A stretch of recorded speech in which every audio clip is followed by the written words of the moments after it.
Everyone, it's Morgan J. Ingram here with SDR Chronicle number 26, and I'm having a live special guest, Phill Keene. Super excited for him to hop on. He saw me on a podcast, and he was just thrilled to provide some insight on the Chronicles. And what we're going to talk about is SDR to leadership, and he's going to dive into it. So without further ado, Phill Keene, kind of touch on how you went from how you were as an SDR and how you're in leadership today. Yeah. Hey, well, first of all, thanks for having me on. I'm super pumped to be on number 26. You're going to take it all the way to 100. I heard you say you're going to get Barcy on. I'll try to get him on. Hopefully before your 100th episode, but I'm gonna push him on that one.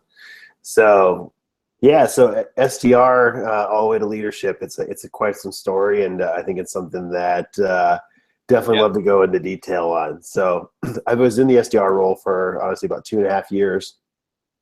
Before that, I was selling full-time as an account executive. I had some B2B experience, and I did a lot of things leading up to that BDR role. I took it at my current company, which is Octave, which formerly a lot of people know it as Tinderbox. So started off as the SDR role, or we called them BDRs at Tinderbox, and took some blind faith and said, all right, I'll take this role, even though it was kind of a not necessarily a step back, but just a step into a position where it was kind of an entry-level spot. And I fell in love with the position. I'll tell you what, I do love outbound prospecting. I love cold calling. I love just kind of the hustle it takes to actually get to the prospect to even have a conversation with you. And there's a crazy amount of importance in that role. So I fell in love with that position, fell in love with all things in education and learning in that position. Started to learn a lot from people like the Trish Bertuzzis and the Steve Richards of the world and the Ralph Barcys of the world, just to learn about the position and how to get better. And that's really where I think it started for me as an SDR, thinking, all right, I want to take this into something else and make it something more. So that's really where it started for me. So, love to talk to you a little bit more about how I got to that leadership spot, but I'll stop and we can make this conversational and go from there and see where your head's at.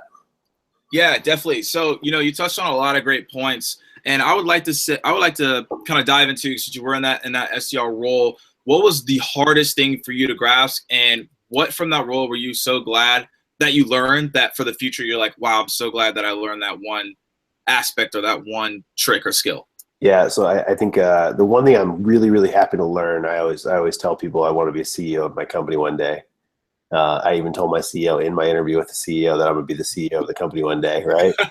Nice. And it has nothing to do with me wanting a title. I don't care about the title. I want to make a lot of impact in people's life. And I think that's one thing that I understood now is the importance of the role and the fact that I could have an impact in people's life very early in their career. And that's what drove me to be really passionate around SDR and the importance of that role in an organization. But really, it's why I come to work every day was to make people's lives better and to impact people's life positively. So that's what I learned, is that this role can do a lot of things for a company. It can really accelerate a company, and it can really grow a company if you do it well. Which is why I think I got to be so passionate about the role specifically. Definitely. And then, that passion kind of took over to a manager of sales development. When you were developing that team and you were over that team, what was the one thing that you saw that you wish people would do more of? Like maybe it was like a lack of passion, or maybe it was a lack of calls, or just a lack of just understanding to get better. What was something that you saw that was like, well, how do I get these people motivated? Like, how do I get them to do better at their role? Yeah, I think the one thing that really frustrated me in just managing SDRs is there's a lot of other things. It's not so much frustration. There's a lot of things that somebody in the SDR role is really early in their life and their career. And there's a lot of things they're starting to manage that they've never managed before that internally. So things like they're 25 or 23 or 24 and they're off their parents' insurance and they're paying for their own rent and they're trying to pay for their own car, and now they're trying to manage all these expenses on the outside, and all that things that happen outside of the world of where you're living or where you're working is starting to affect you inside of work. And I think that's things that people are starting to work through. And it's hard to get through some of that stuff. And I think that that's something that it's fun to kind of help people work through that of how do you manage your life outside of work and not bring it to work. And that's a really difficult thing for a lot of SDRs to understand when they're early in their career. Outside of that, I mean, this role is hard. Like it is a grind. Like I appreciate the work and effort that SDRs put in on a daily basis, but I'll tell you what, when I was an SDR, and this is something I've had in conversation with my team, and full transparency, is I was putting in 60, 70, 80 hours a week. And I'm not trying to say I was grinding so like Gary Vee, but I was grinding hard. Right. And it wears on you, and it's tough. And it was coming home at 6:30 and eating dinner and hanging out with my kid for 2-3 hours. And then it was putting him to sleep, and it was going back and grinding and prospecting for 3 hours and 2 hours, 5 hours until I went to sleep. It was building my day out for the next day. Those are things that, if you do that, even if you set yourself up for 6 months and you do as hard as you possibly can, you go all in for 6 months, like you're going to set yourself up for 2 years. Right. You can create so much motion so fast that you just got to put the effort in for 6-7 months.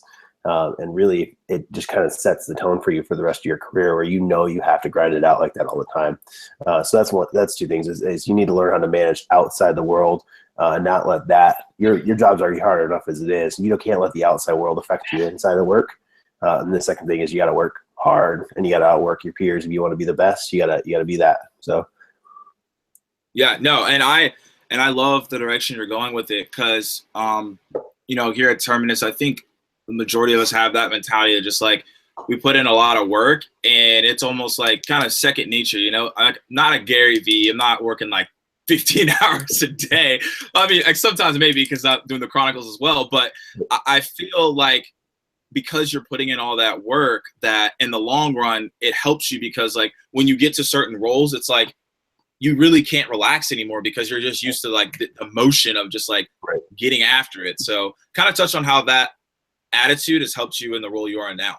Yeah, so I've actually expanded out. So as I went into the sales role, sales development leader, I was a team lead, did that for about a year, 6 months. Then I managed the SDR team for another 6 to 8 months. Then I actually moved into a demand generation as well as sales dev management role. And now I'm actually over all the programs for marketing at Octave. So that's lead gen, it's field marketing, it's content marketing, social, it's all paid, it's all things that we do from a marketing standpoint. So I think that's things that bringing that sales side of it to me into a marketing role, you learn to hustle differently. As a BDR specifically, like you're grinding it out. It does not get tougher. I really don't think it gets tougher than any other role in the entire organization. Right. And it's tough to get told no. And I hate that being an excuse for people, where you're going to get told no 99 times and someone's going to say yes. But it's true. Like I can fight through hearing no. I can fight through having a bad day because I've been through that. I've been cursed at on the phone. I've been yelled at. I've been spit at. I've been yada, yada. Right? I've had people yell at me and tell me derogatory things on the phone. But you know what? Those are bad things that happen. But there's also a lot of wins that happen. There's the 15 times in a week where I get someone to say, you know what? I'll take a call with you, or I'll take 5 minutes to actually speak with you. Mm-hmm. Like those are things that you start to understand, that even it's the little things that help you win. And that's something that I think I've brought into that role, is that there's that hustle that goes into it. There's that you got to fight through that goes into it. And then there's those cherish the little moments where you actually find a way to win. I think that's something I think I do really, really well now. Hey, I got a piece of content that went out, and it's not about the content I created. It's about the one person that comes to us and says, I love your guys' strategy. I love what you guys are working. I love how you're positioning yourself to the market. Like those are little wins, but they feel really good because you figure out a way to cherish those types of moments. And that's also something I don't think SDRs do enough, is stop and slow down and take a 5-minute break and say, all right, I was successful. I did well at this. I'm going to give myself a pat on the back and go buy myself a coffee and go cheer on my team members and make sure they're successful, that kind of stuff. So, right. So I love the point that you kind of touched on, and taking a reflection, taking back. Is that something that you encourage your team while you were there, or even encourage others while you were still an SDR to be like, hey, like, great that I did great this week, but want to kind of like give you encouragement as well, because it's still sales, and it's, right. most teams don't want to do that. They're like, oh, it's all me. Like I'm one bringing all the demos and everything. So kind of touch on that a little bit. You know, I would honestly say that the most effective I was as a leader at my current organization was while I was a BDR, which sounds weird, but it's true. I was able to lead from within and be a part of the team. And it was me as a peer. It was me saying, Morgan, hey, got to get this done today. We got to get 50 calls in. Let's make a meaningful calls today. Or let's go crank. I'll get you 500 calls this week. I guarantee I beat you. And if you beat me, I'll buy you coffee. I'll buy you lunch. I'll do whatever. And that was me motivating internally inside the team. Right. That's where I had the ability to do it and step up. And you weren't going to cheat me as a peer on those 500 calls. You're not going to cheat. You might cheat your manager. You might cheat the director or the CEO. You might cheat all of them on your 50 calls, but you're not going to cheat your peer because you know they're grinding it out right alongside you. I think that was something that was a heck of a lot more effective as a leader inside the building when I was on the team and working hard. I think that's something that I wish I could have that now, where it's leading from within inside the team and fighting hard.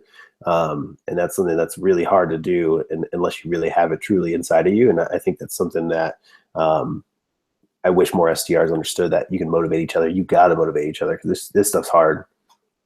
Yeah, no, I agree with you. It's some days it's just like get 8 conversations and you get nothing and you're like, what is going on? Like I suck, but it's just the nature of like people's moods and the nature of the role, and it depends on what day it is. So, kind of going into that, kind of motivating the team, being there, do you see that as like someone who has that instinctive leadership position, or can anyone step up and do that? I don't think, some people are natural where they want to be the one that's in front and leading. I have that. I think I have that, right? I just naturally want to be the guy throwing the touchdown at the end of the game. Right. I feel like that I've had that my entire life. I've been president of my fraternity. I've been a manager of retail stores since I was 16, 17 years old. Like I've done that kind of stuff, stepped in that type of role naturally. And I've done it my entire life. So I feel like I've had it. So sometimes you just don't have it, but sometimes you also have to understand that your friend, your best friend at work needs you to pick them up sometimes. And that's sometimes all it has to be. And sometimes it's just leading from the front, where it's you, Morgan, getting on the phone, even if you don't want to be the leader, the manager. It's you stepping up and saying, all right, I'm personally going to make 50 calls a day. I'm going to make sure everybody hears me on the phone, leaving dials and leaving voicemails, having conversations, standing up, having fun, being excited about the role. That kind of stuff's contagious. I look for people when I hire people, and this is not just SDRs, it's any role, is I hire people that are magnetic. That's what I'm looking for. I want people that when you walk in a room, people want to be you. They want to be around you. They want to be pulled towards you. That's the type of personality that you look for, that you have natural leadership skills. When people want to be around you, people want to do what you're doing. That's naturally a good thing in the SDR role. It helps even more. You want to be the person that's leading the pack with 30 to 50 calls a day. And that it's fun when it happens, and you get to have a little bit of fun and have a little bit of swagger by being the one that's at the front. So. Yeah, no, definitely. That's what you want. You want that energy. You want that contagious feeling. And yeah, even though we kind of spoke on that's who you look for when you hire. So do you look for people that are similar like you, or do you try to find people who would challenge you and make you better when you hire? That's a good question. I look for people that honestly just care and are passionate. There's a couple things that are really hard to hire for. People that actually care about the work they're doing. Right. That's a really hard quality to find inside of somebody while you're interviewing, because everybody's going to tell you they're going to be the hardest working SOB that is, right? Of course. And everybody's got nice things to say about their past employer, and I think that's tough. That's tough to find. The person that actually cares about their work they do and put quality work in every day. The SDR role is a young role, so as I hire SDRs, typically I like people that are really confident. It's that magnetic personality when they walk in the room that you just naturally are drawn to them for some reason. That's a really good trait that you can't teach a lot of people. So that's something I look for. I always ask a question. I actually stole it from Steve Richard. My favorite question to ask is, what's the last book you read and why? And then I just listen to the answer. So I've yet to find somebody that didn't have, hey, I read this business book of some sort, so I did this thing I read these blogs already. Like I can't teach you to want to learn. Like if you want to learn, you got to learn for yourself. And if you don't want to learn, there's no way in hell you're going to listen to me when I'm talking to you and I'm trying to teach you something. So I think that's something too, you got to look for inside of people. That's something interesting. I mean, what do you see? I mean, looking at you guys have Terminus, you guys have a great team that you put together. What's some traits inside of the qualities of your SDR team that have worked? Definitely. So a couple of things on that. So when I was hired, I was the fifth SDR.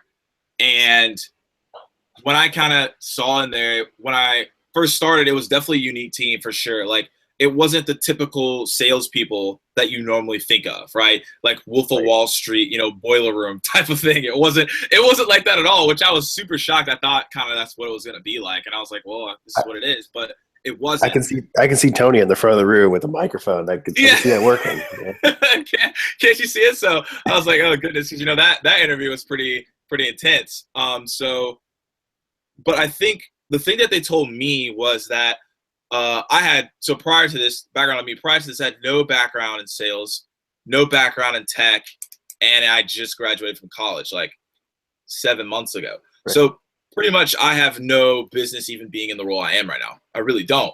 But the thing that they said was that I just had a certain energy and passion and magnetic personality about me that could make me do well at the role. And I learned everything about Terminus and everything before I even got in the interview. Like I did my homework.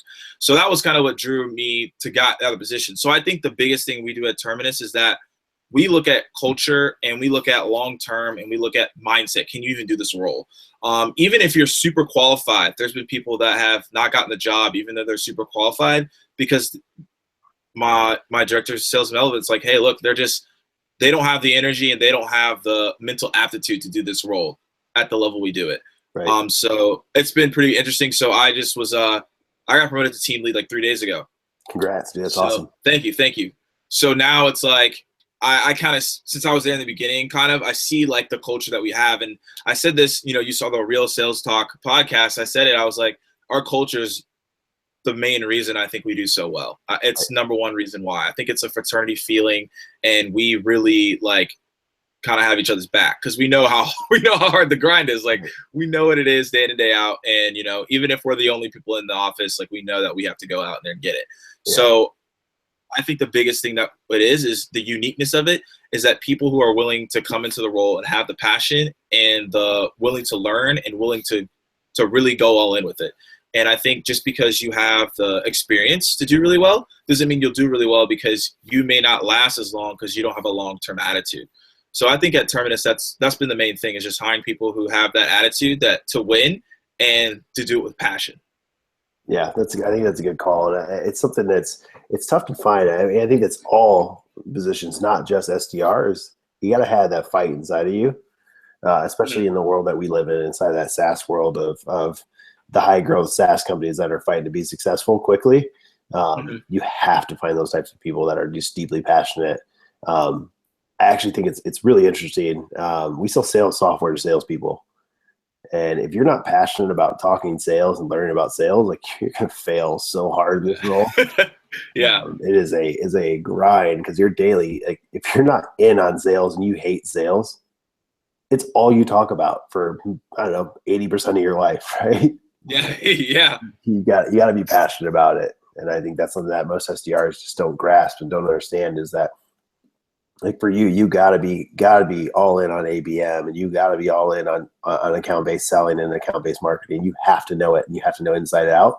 And I bet you that you're probably a subject matter expert now, because you've put in so much time to learn about what that craft actually is. And it's something with the SDRs I try to teach them too, is you've got to know everything about sales. They're listening to every podcast you can pick your hands up, and they're reading every blog that you could possibly imagine, and they're talking to the subject matter experts they can get in touch with. That's the kind of stuff you have to be doing on a daily basis. That most SDRs they fail to learn that, of just be all in on your craft. Whatever your industry is, you have to know all things and everything about it and be the best. So yeah, and I agree with you 100%. Like, yeah, I know more about ABM than I thought I ever would, especially with Sangram. So it's just like you learn so much. And so My question to you though is, what if someone's in the SDR role and they're solely focused on the money they can make, but they don't necessarily love what they're selling? They're just like, I know this is a great opportunity. Right. I know this is a great product, but I really don't care about it. Would you kind of challenge them to find that's something they love more, or stick with it and just learn the craft regardless? I think it depends on the person, Right. ultimately. But most times, if you're not passionate about what you're doing, you're going to find a way to fail. And anyways, those are the people that 9 months in are going to find the grass is greener somewhere else, and then find out that it's actually not when they leave. Yeah. That's a tough question, because if I look at it, you got to be passionate about what you're doing. You at least got to care about it. And I mean, it could even be something where it's, hey, I just want to be really good at what I do. Not necessarily care about, you might not care about ABM, but you just want to be good at what you're doing. Right. I think that could even sometimes come through of, you just want to be the best, period. You're competitive, and you got that grittiness to yourself where you want to find a way to win. So. Yeah, no, I agree with you. Just, I was very curious on that because, a lot of people are extremely excited about what they're selling and they're like, this is awesome. And then some people are like, well, I'm here to be here. I want to, because that can be sensed over the phone. People can tell if you're excited about what we're talking about, or if you're just like reading straight from the script. Yeah, I think it's interesting too. I think if you look at most people, like I was passionate about sales before I got into my role, but so unfortunate in that sense. But you might not. I mean, you just graduated college. You probably weren't passionate around account based everything. No, and you know what that was. Yeah, exactly. I think it's so you can grow to love, and so that you can grow to be a subject matter expert on. It takes time, but the reason why you're successful is because you give a shit about how successful you're going to be, and you care about winning, right? You care about being good at your job, and I bet your aspirations are much higher than where you're currently sitting in your role. But you also understand that it takes time, and that's something that most SDRs understand. I put 5-6 years into it before I got promoted to a management role. Like I was in it, and I was fighting hard, and I already sold deals. I already had worked out $1 million deals. I had already done a lot of other things prior to being a manager. Right. That's something that it took time to get there. You're not going to be a CRO tomorrow when you're an SDR, as much as you want to, and you probably have potentially the skill set to do it. There's a lot of knowledge you have to attain before you get to that role. That's a tough one for a lot of SDRs. Is they want to be really, really, they want to get promoted too fast. I actually wrote a blog on Sales Hacker. It was why you want to be an SDR for more than 15 months. I read that one. It's a good one. Yeah. So it actually came up. I was talking to a group of SDRs out in St. Louis. And one of them came up to me. He was an SDR for 4 months after he'd been an SDR for like 8 or 9 months somewhere else. Yeah. He's like, I'm ready to get promoted to an AE. I go, all right, slow down. I go, I think it's great. I think you're talented. I can tell by just where you're talking. You're passionate. You're already the best because your manager told me you're the best. I go, but think about this today. If you are the best SDR and you get promoted today, who's backfilling you right now? Who's the SDR that's going to give you leads when you go to be an AE? He's like, well, it's like, there's not any SDR that's going to give you leads the way that you're doing it because you're the best at it, right? It's like, you got to give them time to ramp somebody behind you to backfill that spot so you can be successful. It's like, 'cause once that happens, I think you start thinking about it. I was like, also, you just graduated college. Like, you have time. Like, you are young, man. You got time. You can be okay. Like, you'll be 29, 30 years old, and you can be a director. You'll be at that level if you're an SDR now. It's you're right in that time frame. You'll probably in line with it. If you want to be at a C level, go start your own company. Right? Go do that. That can be your thing. And I wish you the best, and I hope you're successful. But I think it's something where most SDRs, you have to slow down. You have to become really good at it. For somebody like yourself, you knew nothing about ABM walking into the position. Yeah. But now, how long have you been an SDR? I think a little over a year now, right? No, it's actually only been 7 months, 8 months. 7 months, 8 months. So you now know more in 8 months than you did when you first started, but there's no way that you're an expert in that space. So can you give yourself 4 months, another 6 to 12 months to be really good at it and be a subject matter expert on ABM and, right. and own that position and own that role and subject and that just that knowledge of that space.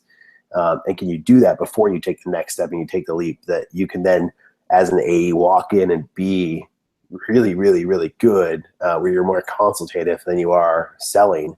And that's in that aspect. If you just got to understand the industry, what the role is.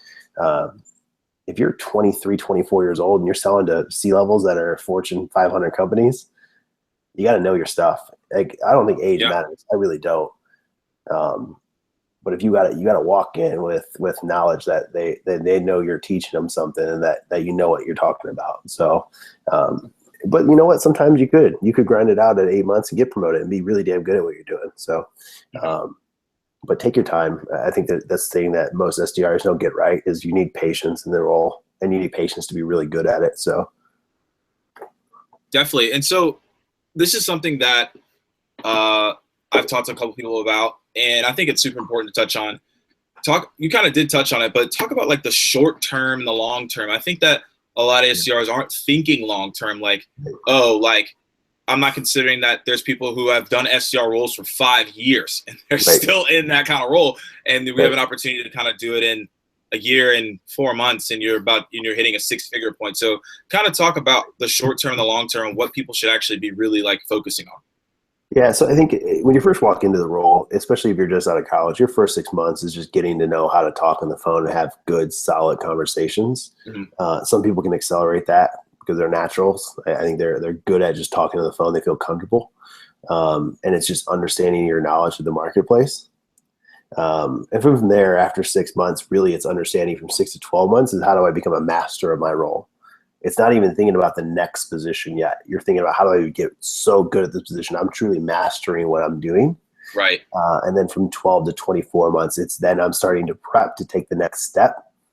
And then at 24 months, that's where you start thinking about the next step. I think in short term, it's really, how do I win today? How do I get myself? I think as an SDR, I used to think in weeks. So I knew I needed to have 5 opportunities at minimum in a week. That was my goal was 20 when I was an SDR. So with that, I had to, by Tuesday, I tried to have 3. And I knew if I could always work ahead, I'd always win. And I never looked at the fact that I already hit my number in the month. Even if I was there in week 4 and I got there and I was already at 20, I still looked at that week as I got to get to 5 this week. And it was all about making the money and making cash in that day. Right? It was, all right, how do I get to 25 to 30? How do I keep fighting to get to the extra couple to make a little bit more money? So I think in short-term bursts, short-term wins, and then if you fought and you ground it out every day and every week like that, where it's weekly, I'm sitting there and I'm looking at my position and looking at my day and saying, all right, what can I do to get 1? What can I how can I get 2 today? I know I got to get 2. And I would go home at night, and you know what I do is I'd prospect like crazy that night before. I'd go pick through Salesforce for old opportunities. I would go do whatever I possibly could to go find 2 things to flip over, to turn over, to get an opportunity that day, or 2 opportunities. Like, that was what I was grinding for every day. I think if you want to be successful in the role, you got to think short term in that sense.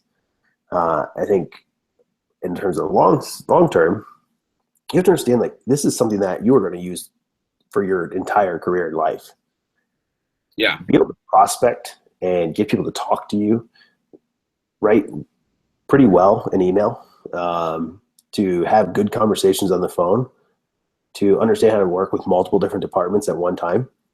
Most SDRs sit between product, marketing, and sales. So if you think about that, like, understand all of those dynamics, they're invaluable their entire career. No matter if you go the marketing route, or you go sales, or you go to do like a product marketing type role or product role, just understanding the dynamic of how sales works and marketing works and product works together. You got to sit back and understand all of those things. And that's how you can use that role to really create an education and get an MBA on how to grow a business and build a business, that most SDRs don't slow down enough to understand it and think that way. You're gaining a lot of valuable knowledge right now that you need to understand and learn. So, and why do you think people aren't considering that? Is it just because numbers, or like money, or just like, I want to be an AE, or like, I want to go to management right after I get an SDR role? Like, what what kind of stops SDRs from thinking about that? Yeah, I think it's a little bit of that. I mean, I think it's a little bit of all of that. I think it depends on the person. I think there's SDRs that want to be promoted to an AE because they think it's glorious, but then they don't understand that it's going to grind. You got to grind even harder. Like, you're not going to stop prospecting. Like, you're going to prospect just as hard. You're just prospecting for yourself. So that's one thing I think you got to learn. You got to grind out as an AE.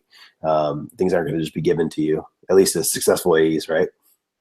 I think that some people just don't have patience in the role. They don't want to be the one they don't want to be seen as entry level, and they don't want to. People find it demeaning or low level, and it's not. Like, it is the most important, if not the most important role in the organization. It's one of the most important roles in the organization in terms of their success. Right. SDRs can make or break a company. I've seen companies fail that have had 50 SDRs that were mediocre, and I've seen people that have just crushed it when they had 5 super high talented SDRs that were bought in and cared about what they were doing every day. That's it. It's a very important role that can make or break a company. Also with that, I think it's something where you're learning the business, like, you're learning the ropes a little bit. So you got to slow down a bit just to understand how things are working around you. And you're getting, like I said, you're working through things in your life that you've never experienced before. You are going into, especially when you graduate college, you're off your parents' insurance. You're paying for your own car. You're paying for your own house. You have to pay your own electrical bill, so you don't leave the door open anymore. It's that kind of stuff, right? You're working on all of those things, and you might even have now a significant other that you're getting pretty serious about. You're going to get married. You might have a kid. You might have all these things outside of work going on that you're experiencing that you got to learn to work through at the same time. I think that's one of the most difficult things about a BDR role, is that you're dealing with that stuff, but you're also trying to not be an entry-level position because you want to make more money. And I think that's where it comes down to it, but you're not willing to put the work in to make more money in the role you're currently in. Right. You just understood that if I fought harder for 12 months, it's going to get better. And you're going to make okay money or decent money or maybe even great money as a BDR. Yeah, definitely. And kind of closing this out, question for you. So we've been talking about SDR leadership and different things you've done. What do you say to SDR who maybe doesn't want to be AE and wants to go straight to management? What would you say to them? I would take the route you're taking. I'd go team lead. I'd go find a way to be a player coach. And I think sometimes people have to also understand it's not glorious. Being a manager, it sounds cool. Yeah. It sounds like it's awesome. It sounds like it's something you're going to enjoy a lot.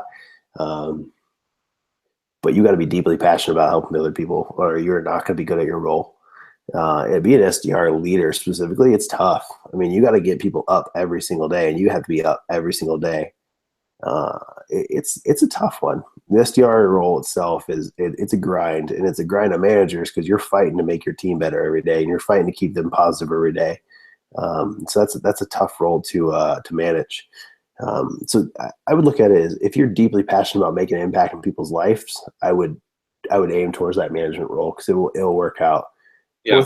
You got to be good at what you're doing. You got to prove that you can do the BDR role. You got to prove that you can do whatever role you're in before you take the step to management.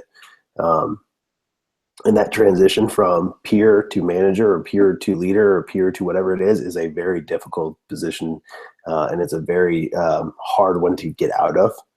And it takes months and months and months to grind out from being a peer where you're able to go to lunch and have open, friendly conversations to sometimes having to have a tough conversation about, hey, you're underperforming and we got to talk about why. That's a tough conversation to have when you're no longer a peer, but you used to be. Things that people that get the ability and get the have the ability to take the next step and be someone's manager, they often don't think about. Definitely. And yeah, I love all the insight you've been providing here. Is there anything you want to talk about from a leadership perspective to kind of touch on just for as SDRs, kind of look at those roles and as people go to account executives? Yeah. So as you go into an account executive role, always, I'm a big fan of just you gotta throw an olive branch back down.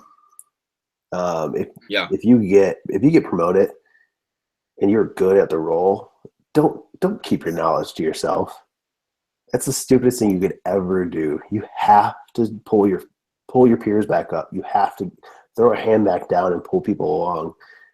take a friend to coffee and say, hey, listen, what can I help you with? What are you working on? Why are you struggling? How can I make this better for you?